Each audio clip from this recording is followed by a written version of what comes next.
Agora sim chegamos à parte boa da aula, a hora da refatoração.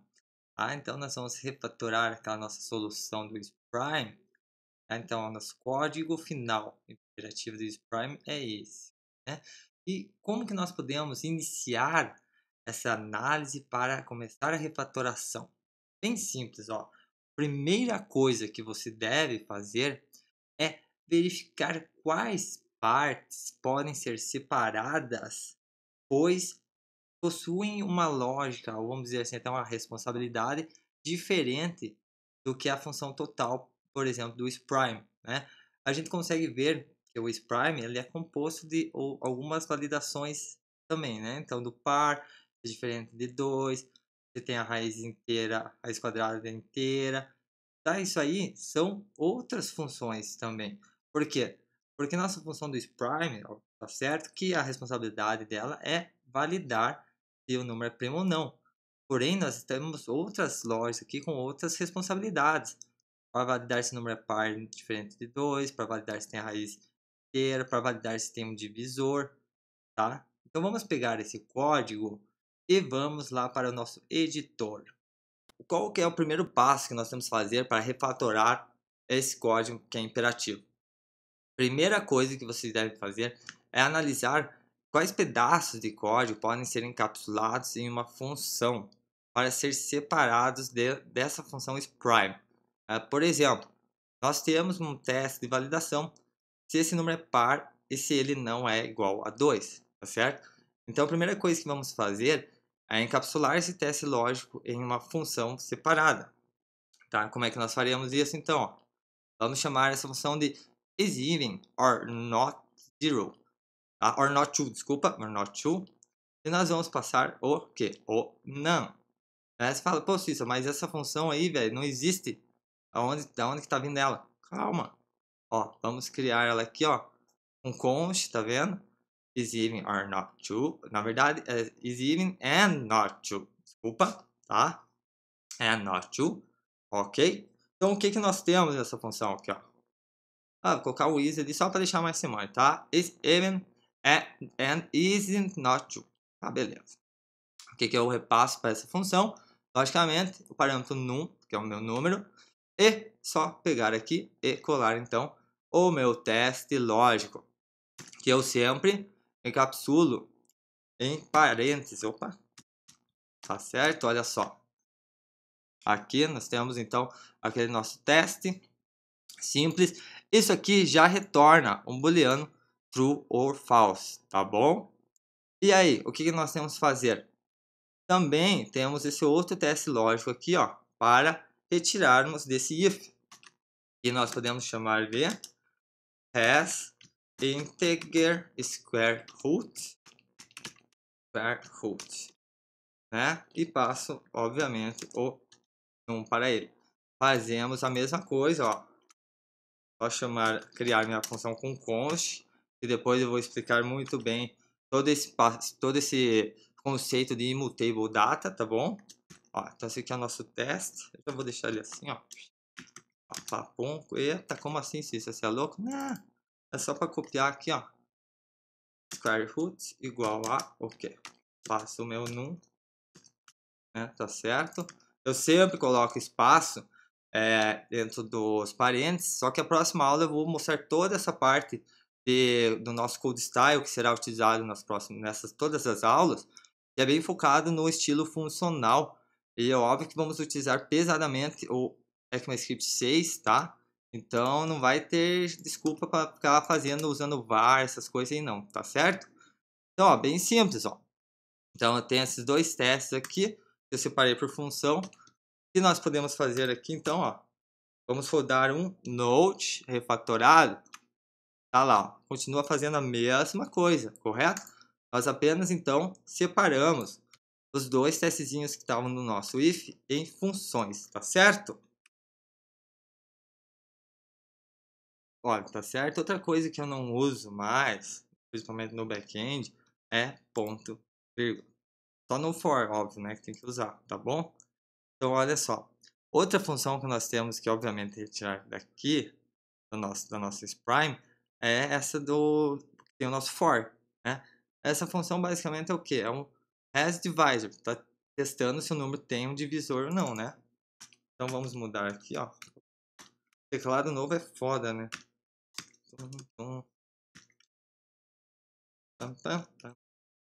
Então vamos criar a função aqui, tá certo? Const. Função, sempre quando você for criar uma função, você pode usar sempre const sem medo nenhum, tá certo? Porque você nunca vai mudar ela não. Então a gente vai passar o nosso num para cá, tá certo? Olha só. Então vamos passar o nosso for inteiro para cá, tá certo? Então vejamos aqui, ó. Aqui, né, nós temos fazendo todo aquele nosso forzinho, ele vai retornar um false. Só que veja bem, na verdade nós precisamos que ele retorne um true nesse caso aqui, tá vendo? Por quê? Porque ele está dizendo que tem um divisor, então. Então aqui, ó, quando acha um divisor, ele retorna true. No final desse for, ele vai retornar um false. Tá? Por que isso? Por que nós estamos fazendo dessa forma? Porque aí nós podemos utilizar o hasDivisor como um if também, ó. Tá certo?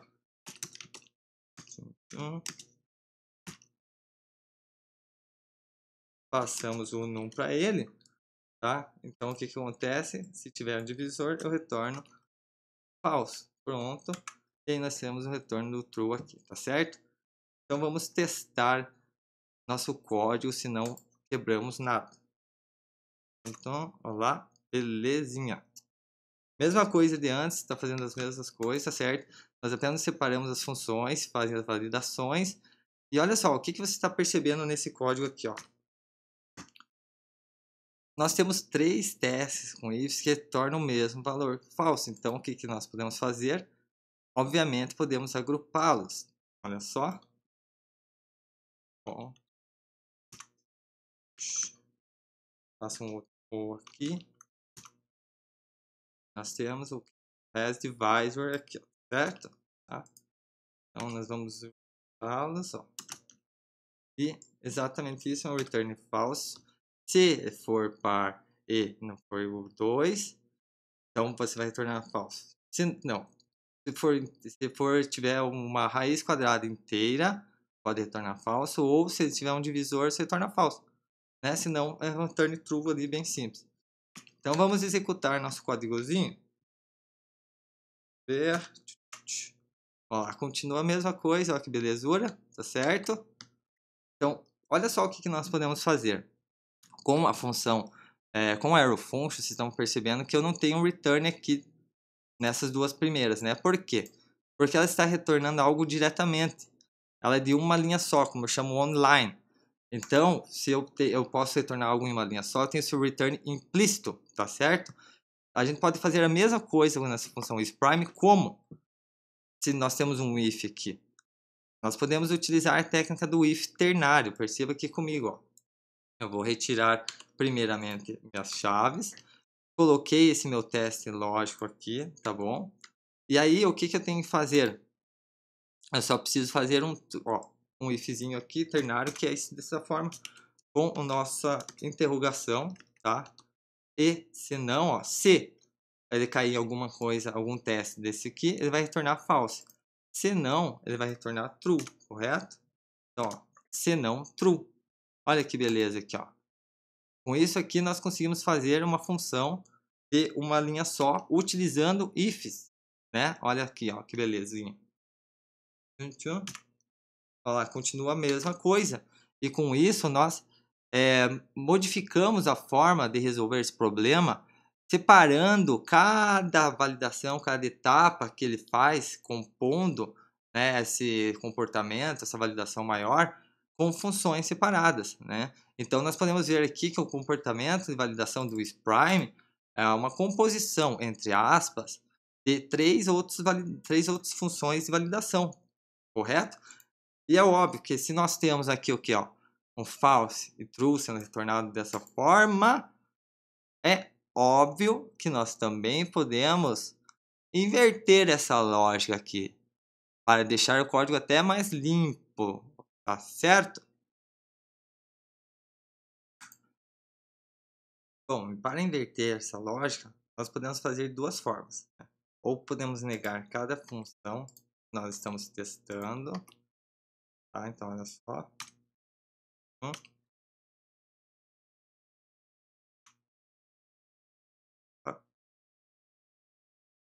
Na verdade, então, se nós testamos as três aqui, nós temos que trocar por ou, tá? Olha só. Vou até explicar isso aqui, né? O que aconteceu aqui, ó. Os três deram true, por quê? Porque ele não está testando com ou seja, então o ou pode ser ou não. Agora com o e, os três devem não ser esses testes, essas validações, tá certo? Olha lá. Tchum. Agora sim, você viu que... Então, se você for inverter a lógica, não é só colocar um notezinho ali na frente, não. Né? Você vai ter que inverter a lógica computacional, né? Então, se é um ou, você vai colocar um e. Ok? E você também pode fazer uma outra coisa mais simples, olha só. Vou colocar aqui, ó. Tá certo? Então, se você só negar diretamente à frente de todas aqui, agora sim nós podemos fazer dessa forma aqui, ó. Com ou. Então, olha lá. Beleza? Por quê? E aqui, então, nós testamos toda essa validação booleana e depois só que negamos. Então, aqui está correto essa nossa lógica computacional, tá certo? Olha que beleza. E caso você queira ainda melhorar a semântica, a legibilidade desse código, porque a programação funcional ela é bem mais declarativa, correto? Então, por ser declarativa, ela precisa ter mais semântica do que a programação imperativa. Tá? E isso eu vou falar um pouquinho melhor em outras aulas, tá certo? Então, olha só, se eu criar uma função not, veja que beleza. Só fazer isso aqui então agora. Not, pum, pum, pum. E olha que beleza.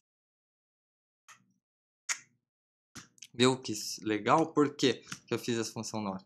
Porque eu percebi que para as pessoas que estão iniciando na programação, é muito mais claro entenderem que isso aqui é um valor de negação, tendo esse not, tá certo? Do que só a exclamação. Então eu acredito que fica muito mais legível, semântico a gente testar is prime and not, is even and is not true, has integer square root and has divisor. Então se não tiver nenhum desses, ele é primo. Olha que beleza, ficou bem mais fácil, bem mais simples de ler até a própria validação, a própria lógica do algoritmo do conceito do número primo. Correto? Veja só que beleza. Então, esse vai ser nosso código final. Nossa função iniciou dessa forma aqui. Então, o isPrime, o nível 3 estava dessa forma. Ó. Então, a gente saiu desse código para esse código aqui.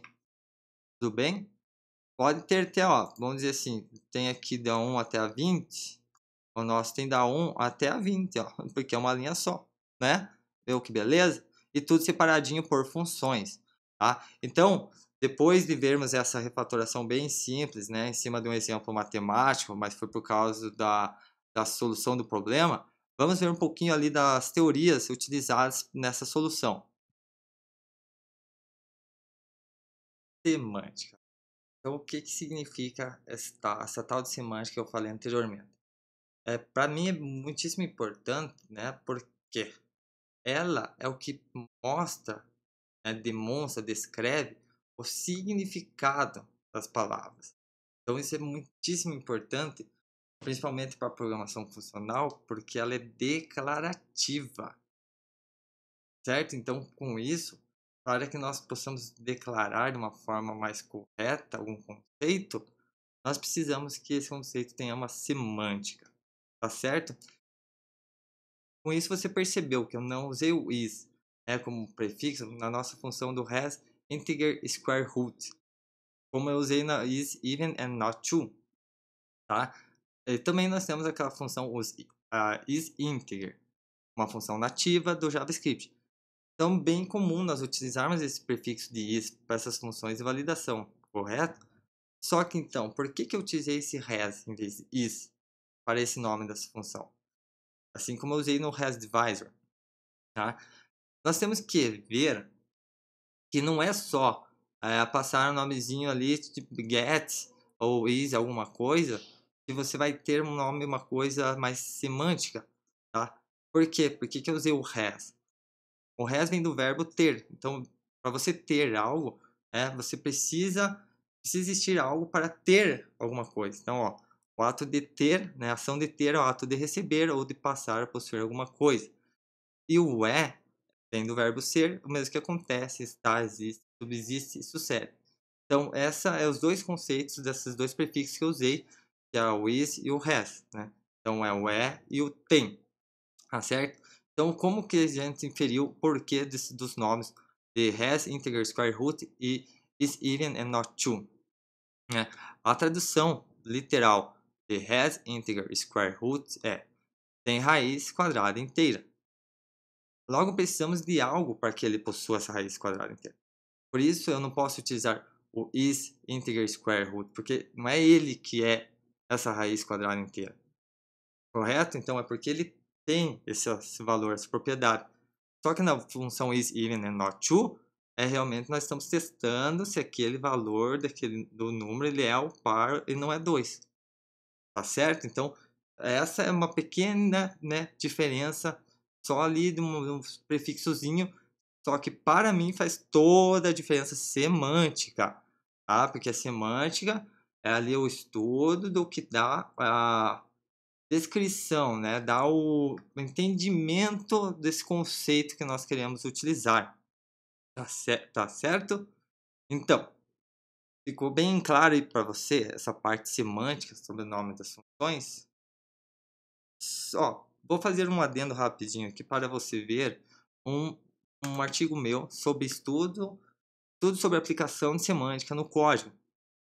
Porque qual que é o meu objetivo com esse estudo de semântica? É poder escrever cada linha do meu código como se parecesse uma frase, tá certo? Vamos pegar aqui, por exemplo, ó, modify object with this. É modify this object. Estou chamando essa função. Então, essa função, ó, modify this object with these values. Change this object keys object with these values, tá certo? E aí eu faço o quê? Um change this list values, pego o list e reduzo. Modifying object with these values, tá certo? Então você percebeu que é uma leitura bem mais natural do que a gente está acostumado? Pode parecer muito estranho, né, na primeira vista, principalmente para quem está começando, ou até quem já tem muito tempo de mercado, que não vê, né, normalmente nomes e funções dessa forma. Mas é exatamente por isso que eu estou fazendo esse estudo sobre a semântica aplicada no código, tá certo? Então vamos voltar para o nosso conteúdo. Bom, será que já acabamos? Quase, né? É que aqui no nosso conteúdo lá está bem descrito toda essa aula. E tem uma parte só que no meu código, até não coloquei, que eu mostrei para vocês, foi se nós utilizássemos aquele nosso while, nosso contador do for, sendo iniciado fora dele, fora do for. Porque qual que é o problema de você ter esse contador iniciado fora do for? Mesmo se fosse dentro do for com var, teria o mesmo problema, o qual o valor que você tem desse i está fora do bloco do for. Ele está sendo modificado dentro do for, certo? Só que o valor dele está fora desse escopo do for. E isso pode acarretar efeitos colaterais, tá? E isso é um conceito também da programação funcional bem interessante, que nos facilita muito eliminarmos erros no nosso código, tá? Olha só, esse conceito é bem simples e bem importante para a sanidade do seu projeto. Olha o que a Wikipedia diz. In Computer Science. Não vou ler em inglês não, porque senão vocês vão me zoar. Mas, ó, tá? Então vocês vão entender muito bem, todo mundo aí sabe ler em inglês, tá certo? Então, basicamente, o que ele diz? Que se uma função ela é dita ter um efeito colateral se ela modifica um estado fora do seu escopo ou ela tem uma interação de observable, né, de observador também, e com isso chamando funções de fora, vamos dizer assim, do seu mundo. Por exemplo, você está mandando um console log ali, você já tem efeito colateral, tá? Que, ó, está acessando algo de fora, está printando algo, tá? Então, isso aí é bem interessante para nós eliminarmos esses efeitos colaterais e vai reduzir drasticamente a quantidade de erros que você vai ter, óbvio, tá certo? Tá? Então, se você focar aqui ó, nessa parte, have a side effect if it modifies some state outside its scope. Então, o que significa? É você modificar um valor fora do for, basicamente. Então, o que você pode fazer para resolver esse problema? Simples. É colocar essa inicialização do i no nosso contador do for aqui na descrição, né, na inicialização do for e utilizando o let, porque o let cria a variável com o escopo ali no seu bloco. O var já não faz isso, tá? Var, velho, tá eliminado. Se você usa var, ainda pare nesse exato momento. Por favor, nunca mais use var, use let, tá certo? Então, ali, como eu já tinha feito a função da forma correta, deixando o let no for, dessa forma aqui, nós não temos mais o quê? Um efeito colateral, porque você não consegue acessar o valor de i fora do nosso for, ele não existe fora do for. É bem simples resolver esse caso do efeito colateral, tá certo? Agora vamos para a nossa próxima técnica que foi mostrada, né, da rule function, e a gente vai ver muito isso durante o curso inteiro, né? Por que nós fizemos utilizamos ali o arrow function? Principalmente por ele ter um escopo léxico, né? O que isso significa?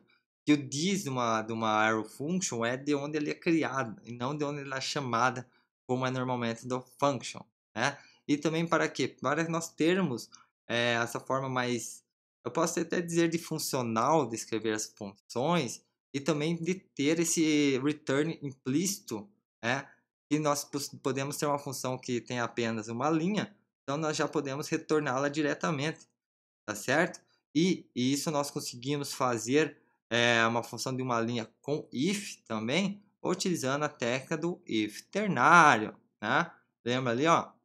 Então, nós apenas precisamos retornar diretamente o teste, né, o teste booleano, onde nós quebramos depois dele, colocamos o C, que é a nossa interrogação, o meu retorno, se não, dois pontos, o retorno de falso, se não, tá certo? Isso é a nossa técnicazinha de ternário, e sempre quando você precisar, sempre quando tiver uma função que tem essa validação booleana dentro dela, e você queira deixar ela de uma forma pura e one-line, depois eu vou falar sobre esse conceito de funções puras, então você terá que usar um if ternário, porque um if normal você não consegue dar esse return já implícito, porque o if também, o if ternário já possui esse return implícito aí, tá certo? E a nossa função de validação, que é o que eu mostrei, de sempre ter os testes que vão negar aquele valor já no início. Então, você sempre tem que testar o que ele não é. Se aquele valor passa por toda essa bateria de testes, então você pode retornar true, lógico, porque você garantiu que é aquele valor que você deseja, tá certo? Então, vamos chegar à nossa conclusão aqui, ó. Cara, antes de finalizar essa aula, eu vou perguntar algo para você. Você percebeu que todas nossas funções não possuem efeito colateral? E além disso, elas sempre produzem o mesmo resultado quando você passa os mesmos parâmetros? Então, isso se chama transparência referencial. Uma função considerada pura se possui transparência referencial e é livre de efeitos colaterais. Então, a gente já aprendeu esse conceito de efeitos colaterais e como resolver ele ali. A próxima sequência, nós vamos ver essa transparência referencial, que vai vir como um exercício, e logo mais a função, o conceito de função pura, tá? Mas nós não vimos a transparência referencial, então por que eu estou falando dela? Porque eu vou passar isso como exercício, óbvio, tá? Então vamos ter dois tipos de exercício nessa primeira aula. Uma pesquisa e código de refatoração, óbvio, tá? Então o que eu quero que você pesquise? Sobre o conceito de transparência referencial e como ela é utilizada, não de como, e como ela é utilizada, e também, claro, como ela agrega com os outros conceitos que você também verá quando pesquisar transparência referencial. Com certeza você vai ver outros conceitos ligados, e aí você tem que dizer o que ela agrega com esses outros, tá certo? Essa pesquisa, né? Então, você sabe o que é essa letrinha aqui? Ah, ó que beleza. Então, você sabe, já vai ser menos trabalho para você, tá bom? E o segundo exercício é o de refatoração. Então, eu quero que você pegue um código qualquer, tá? Ou que você tenha aí já antigo, que possua pelo menos um loop, ou seja, um for da vida. Eu quero que você, então, faça o mesmo esquema que nós fizemos. Pegue esse código imperativo e separe ele por funções menores, compõe ele com essas funções menores, tá certo? Utilizando aquelas técnicas que foram listadas aqui no nosso conteúdo. Eu quero que você siga esse padrão aqui, ó. Quando você for mandar o arquivo MD, você coloca aula 01, exercício, o código original, o código refatorado. Caso você não conheça a estrutura de Markdown, por favor, leia antes de mandar o exercício todo sem formatação, tá bom? Você vai mandar esse exercício, você vai criar esse MD num GIST, tá? No GIST do GitHub, e aí vai pegar o link e vai mandar na sua issue, falando que esse é a solução do seu exercício da aula 01, tá bom? E outro, um aviso muito importante antes de finalizar, só fiz essa aula com exemplo matemático para que você abstraia todos esses conceitos que eu passei e consiga implementá-los futuramente. É óbvio que seu curso é de refatoração, então daqui para frente nós só veremos situações e códigos reais. Eu espero que vocês mandem os seus códigos para que eu possa analisar e, quem sabe, utilizá-los para demonstrar algo nas aulas seguintes, tá certo? Então, nos vemos na próxima aula. Não é mais BIMIM, né?